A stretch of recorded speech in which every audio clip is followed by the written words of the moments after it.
चंद्रयान-3 से 4 गुना ज्यादा तेज है लूना 25 मिशन। क्या इसरो रिकॉर्ड बना पाएगा? वो रिकॉर्ड जो इसरो बनाने के बहुत नजदीक था।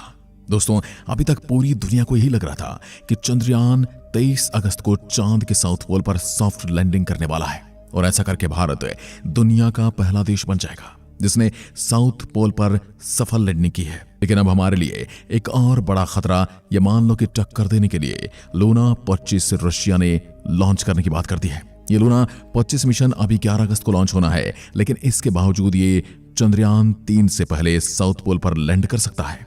रशिया का कहना है कि लूना 25 को लॉन्च के सिर्फ 5 दिन लगने वाले हैं चांद की ऑर्बिट में एंट्री करने के लिए।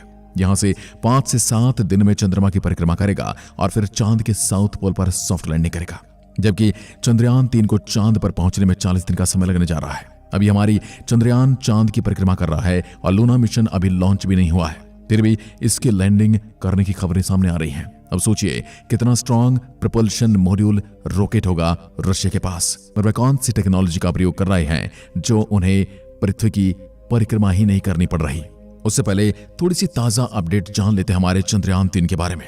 भारत का तीसरा चंद्र मिशन चंद्रयान 3 बुधवार को कक्षा में नीचे लाए जाने और एक और सफल प्रक्रिया से गुजरने के साथ ही चांद की सतह के और नजदीक पहुंच गया है। चंद्रयान 3 का प्रक्षेपण 14 जुलाई को किया गया था और 5 अगस्त को इसने चंद्रमा की कक्षा में प्रवेश किया था। भारतीय अंतरिक्ष अनुसंधान संगठन इसरो ने एक ट्वीट में कहा, चंद्रमा की सतह के और नजदीक आज की गई प्रक्रिया के बाद चंद्रयान 3 की कक्षा घटकर 174 किलोमीटर बाई 1437 किलोमीटर रह गई है। इसरो ने आगे कहा कि अगली प्रक्रिया 14 अगस्त 2023 को सुबह 11:30 बजे से शाम 12:30 बजे के बीच में की जाएगी।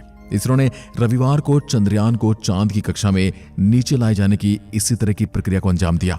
महत्वाकांक्षी मिशन के आगे बढ़ने के साथ ही चंद्रयान 3 की कक्षा को धीरे धीरे कम करने और इसकी स्थिति चंद्र ध्रुवों के ऊपर करने के लिए इसरो द्वारा सिलसिलेवार कवायद की जा रही है। इसरो के सूत्रों के मुताबिक अंतरिक्ष यान को चंद्रमा के करीब लाने के लिए 2 और प्रक्रियाएं की जाएंगी।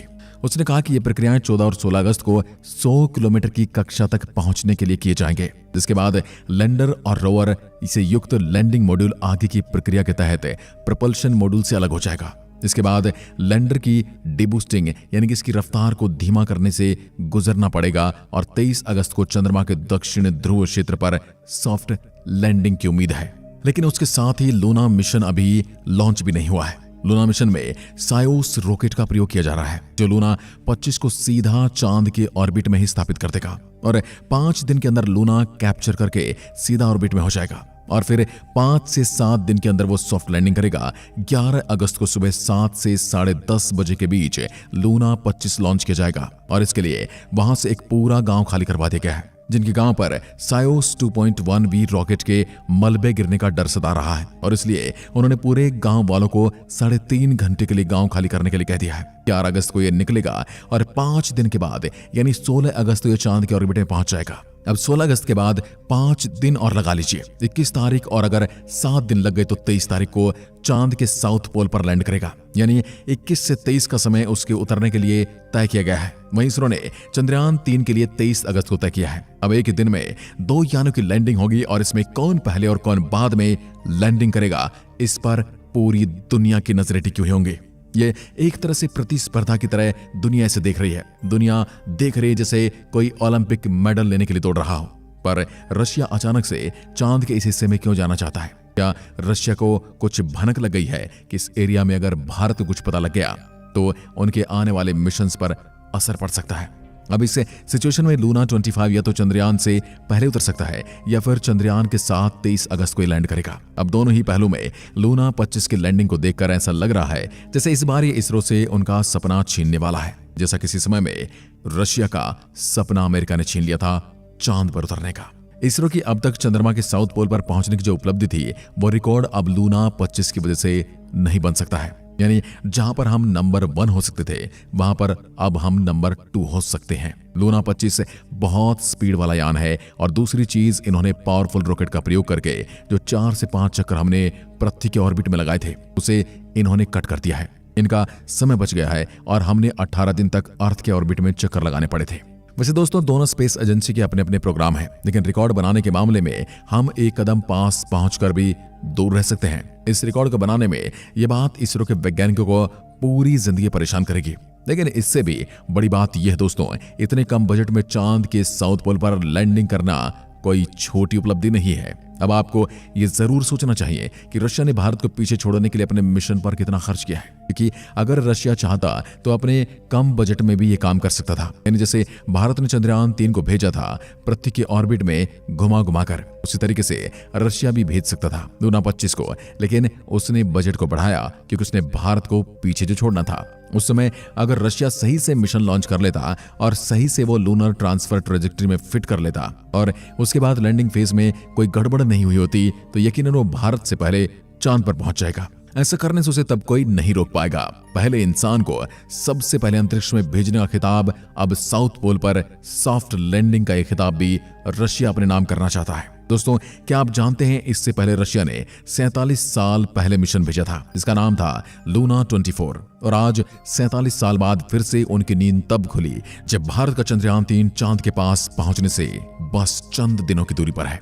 अब साउथ पोल इतनी आसान जगह भी नहीं है लैंडिंग करने के लिए। और अगर ट्रैक रिकॉर्ड को आप चेक करेंगे तो जब से सोवियत यूनियन का विघटन हुआ है तब से स्पेस में कुछ खास मिशन इन्होंने भेजे नहीं है, जबकि उनका एक इंटरेस्टिंग मिशन था फोबोस ग्रंट, जिसने भारत का दुश्मन देश चाइना भी शामिल था।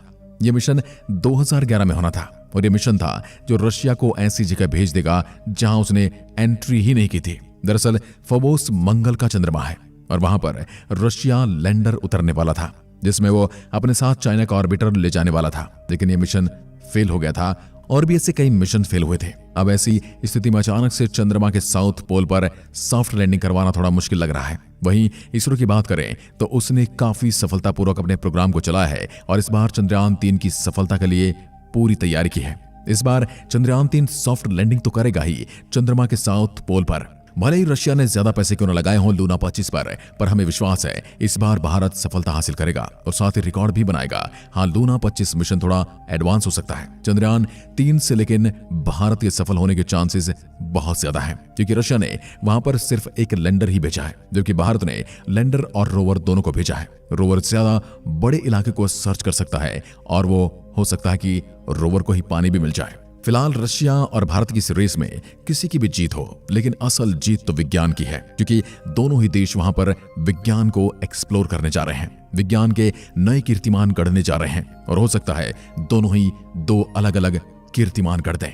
तो इसलिए हमें इसे एक हेल्दी कंपटीशन की तरह देखना चाहिए, जिससे दोनों ही तरफ से मानव जाति को फायदा होने वाला है। फिलहाल हमें 11 अगस्त को पहले लूना 25 मिशन की लॉन्चिंग देखनी चाहिए, क्योंकि इसके बाद ही पता चलेगा वो चांद के ऑर्बिट में कब पहुंचता है और वहां कितने दिन तक चक्कर लगाएगा। इसके बाद ही वो चांद के साउथ पोल पर सॉफ्ट लैंडिंग करेगा। आपको क्या लगता है, क्या भारत रशिया को पीछे छोड़ देगा या खुद पीछे रह जाएगा? अपना जवाब हमें कमेंट बॉक्स में जरूर दीजिएगा। धन्यवाद।